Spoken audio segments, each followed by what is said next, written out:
जी दोस्तों अस्सलाम वालेकुम। उम्मीद करना सारे ठीक ठाक हो। सो अज मैं अपने इलाके कश्मीर ना इलाका कोटली उत्थे आए हाँ। अपना देहात ही है समझो एक इत्थे आए हाँ। मैं इलाके जो बालन कट्ठा करने वास्ते क्योंकि सारा जो माहौल है देहाती माहौल है तो इत्थे असेंगी लकड़ियां शुकड़ियां जो आने वास्ते जाना पैना है जंगलों में क्योंकि इत्थे अस गैस तो बालने को नहीं है चूल्हे बालने हैं और धुएँ अजे छोड़ने हंडी च भी ज़रा चूआ जाना है। बाकी बालन शालन पिया है तो असें पता ही है देहात का माहौल कैसा होना है। बड़ा सुकून दे होना है और ताज़ी हवा। ये देखो पिछे चीरानी हवा जी इस वे लगी रही है बड़ी ताज़ा ताज़ा लगी रही है। इस वजह से आने सुकून माहौल पर जरा सुकून माहौल है मिठे चावल और इस वजह से आने कि जरा गाँव च जरा होना ना माहौल और सुकून वाला होना। इस पर कुछ आख्या सी कि क्या आख्या सी शहर में रहोगे तो मकान नंबर से जाने जाओगे तो गाँव में रहोगे तो बाप के नाम से जाने जाओगे। तो जुल्ले बाप दादे ने यादां ताज़ा करने बालन भन्ने कट्ठा करने तो घर जुलने।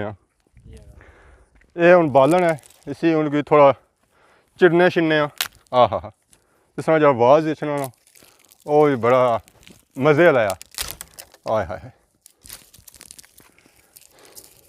ये कंडे शंडे भन्ने पे तो ये हूँ थोड़ा जोर वाला बालन वगैरह तो थोड़ा कट्ठा किया हम सही जुलने दसने अपना गाँव जिसी क्या आखने देहाती माहौल।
ये है गरीबों की मस्जिद।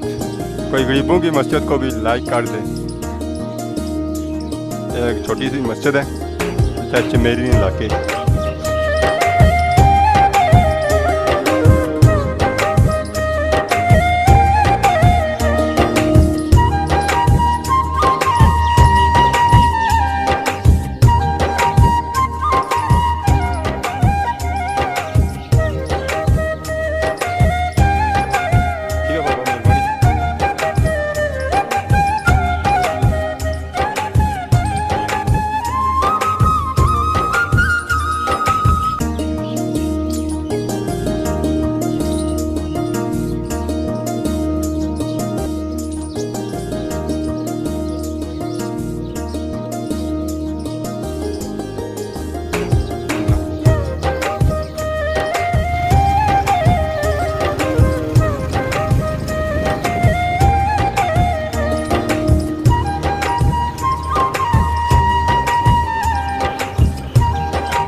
कलाकार